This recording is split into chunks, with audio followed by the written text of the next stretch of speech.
Boom. Did I ski you? Did I ski you? Yeah, I know I did. Okay. Yeah. Yeah. Oh, yeah, Squid Game mask. Yeah, Squid Game mask. Yeah, I made it like, what, last year? Oh no, 2 years ago. 2 years ago. Yeah. Mm-hmm. Yeah, so since it's almost Halloween, I've been wanting to do like a horror theme based video. Sorry, hold on. Let me just fix this up. Yeah, so I'm sure that's fine. But yeah, so I've been wanting to do a horror theme based video. Uh, you know, to get it out before Halloween's or just on the dot of Halloween. Yeah. So yeah, let's go watch the videos that I found. Let's go. Okay, so we are here, and though it's not actually on my ears right now, just so I can speak. But yeah, so yeah, we had the video. I found it. I don't know. And yeah, let's just unpause.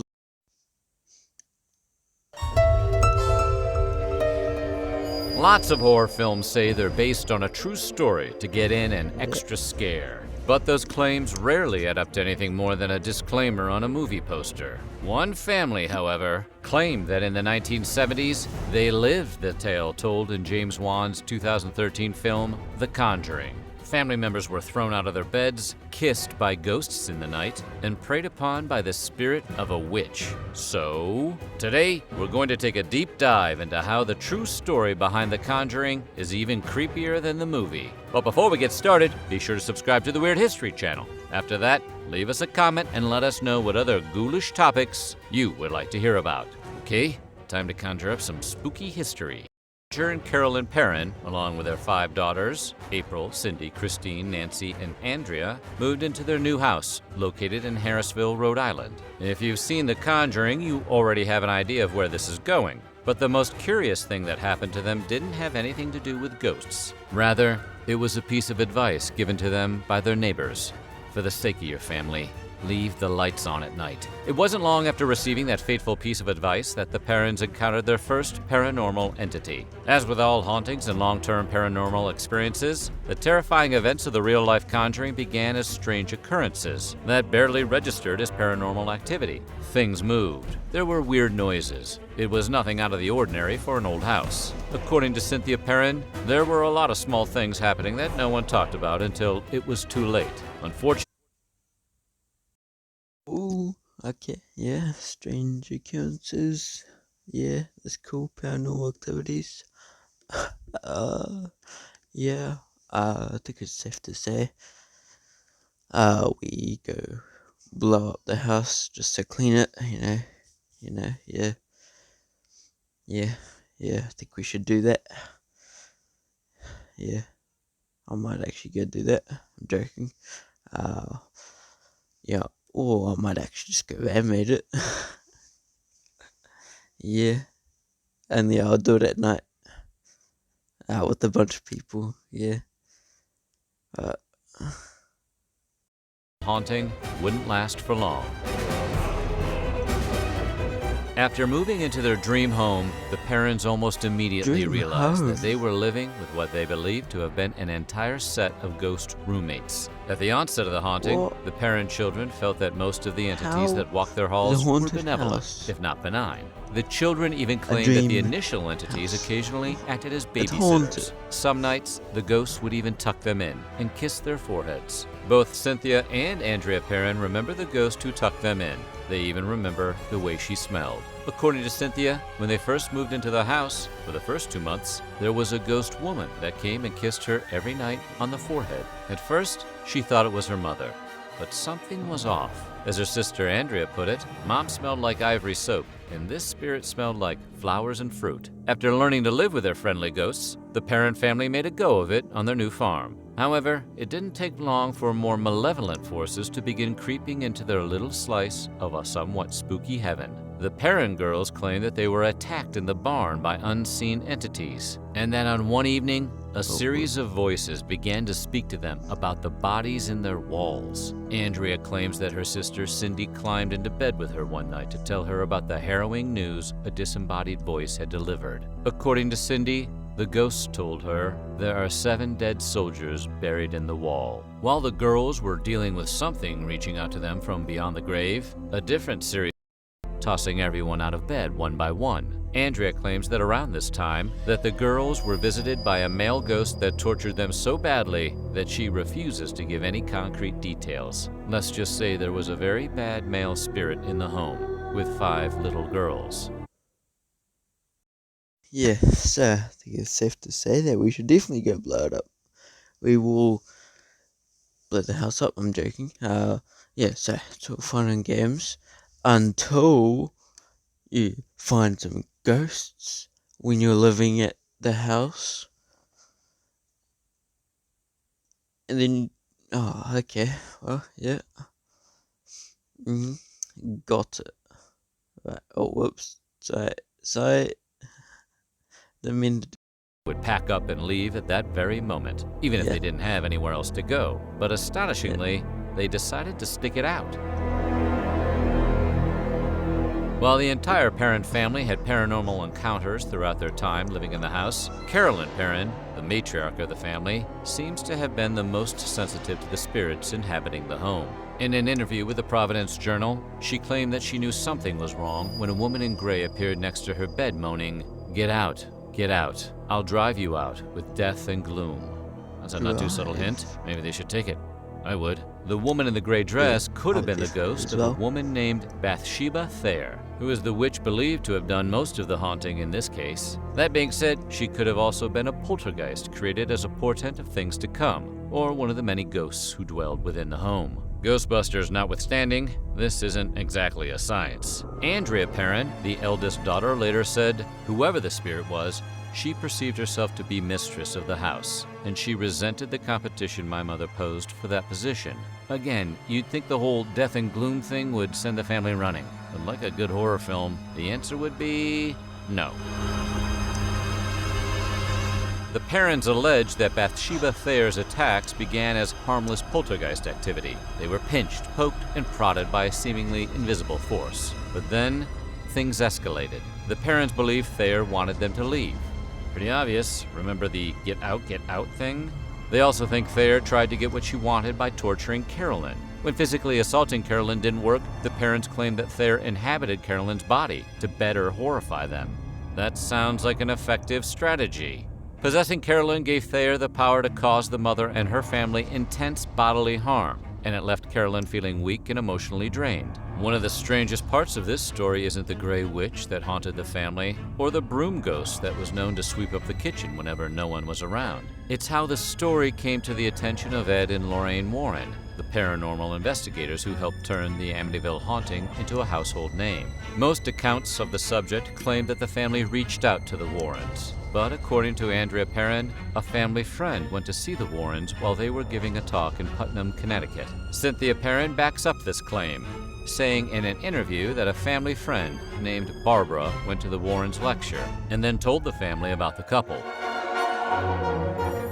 After Carolyn allegedly became possessed with the spirit of Thayer, the Perrins got in touch with Ed and Lorraine Warren. The couple came to investigate, and Lorraine Warren claimed that she sensed a dark presence in the house from moment one. According to the Perrins, the Warrens cleansed the home and conducted a seance with Carolyn in the family's basement. Unfortunately, the seance did not go as planned and made things much worse. The Warrens visited the Perrin family intermittently. Well, so you decide to go into your dream house, which is apparently haunted, and you decide to stay there after a lot of paranormal activity. I would have been out by the first one. Yeah. and also I would have blew it up as well with a couple grenades. But you see, if there was ever a ghost or something, I'm charging at it. Yeah, I'm charging at it. Definitely charging at it. Don't care what type of ghost it is. Don't even care if it's this Bathsheba thing ghost. I'm still charging at it. Now I'm gonna get a big group and we're all animating it. Like, see that?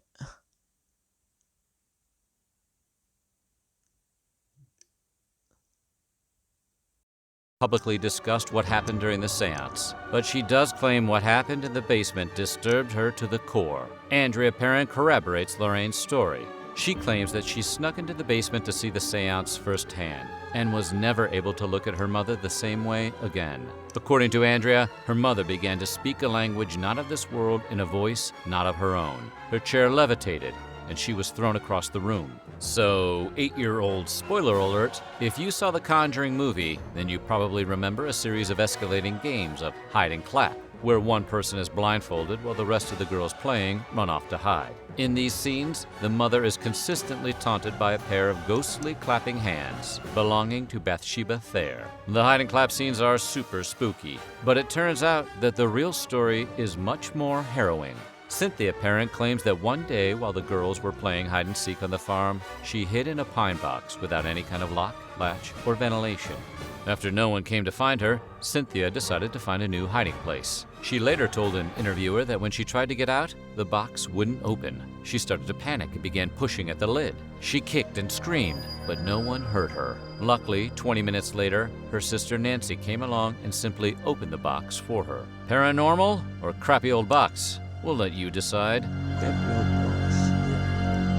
According to the Perron family, they're still being haunted by Bathsheba Thayer. During the filming of The Conjuring, the entire family was invited to the set. Initially, they were all going to go, but at the last minute, Carolyn got cold feet and changed her mind. She claimed that she didn't want to make the trip, but it's also not hard to imagine there was some trepidation on her part to dig up the past. Andrea Perron claims that while the family was being interviewed, a rogue wind swept them over, knocking down cameras, lights, and anything that surrounded them. Meteorology notwithstanding, they all agreed it was Bathsheba's curse. When they returned to their hotels that evening, the kids learned their mother had fallen and broken her hip at the exact time that the eerie wind swept over them. When the family made it to their mother's hospital room, they claimed that she sat up and said, "Bathsheba's curse. She does not want to be exposed." According to Andrea Perron, everyone who has lived in the house that we know of has experienced the haunting. Some have left screaming and running for their lives. She claims the man they sold it to started a restoration project,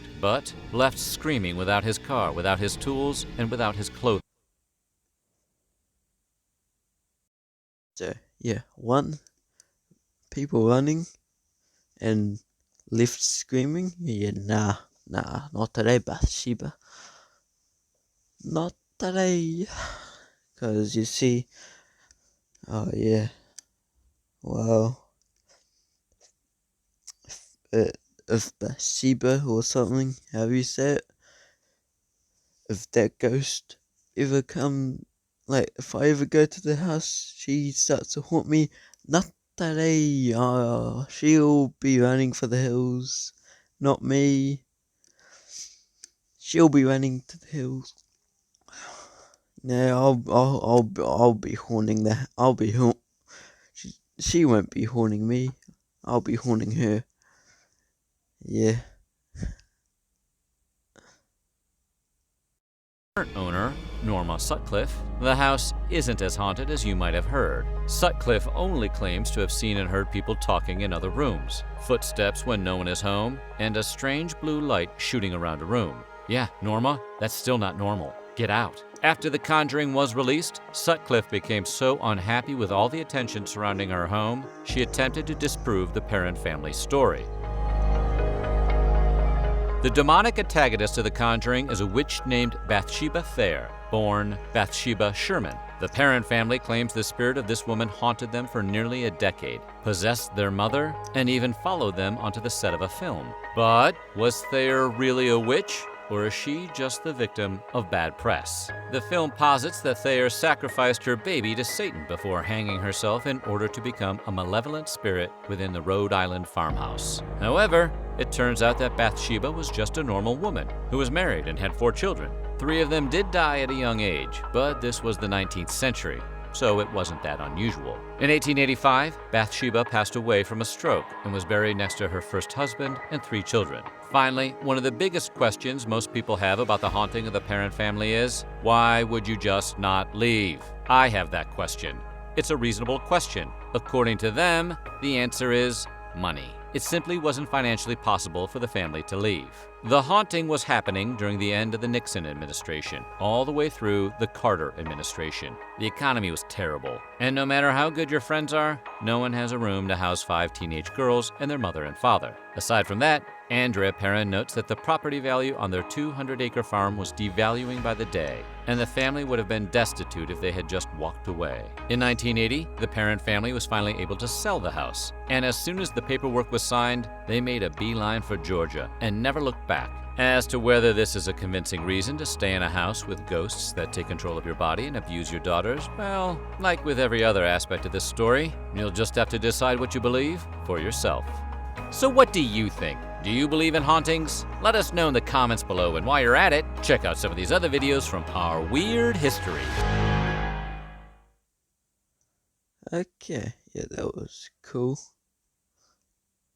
Okay, hold up. Okay, so that was pretty cool.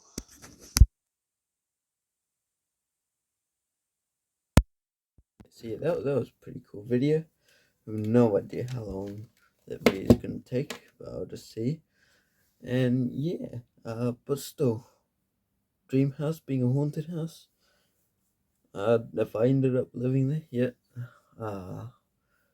First ever paranormal activity. Oh, I'm I'm bolting at it, and the second time I'm going in the car, getting car keys, and I'm go. I'm gonna go 50 anchors of land away from the house. I'm joking. No, yeah, I'm just gonna go a long time away, probably like an hour's worth away from the house. Back to the town, back to good old town house. It might be old, rusty, and dusty, but at least it's not haunted. Yep. Alright, so that's the end of the video. Yep, so same video will be on my reaction channel. Go check it out. Link in the description for that channel. And yeah, go check it out. I'm joking, you don't have to check it out. I mean, you might, but yeah. Peace. See ya.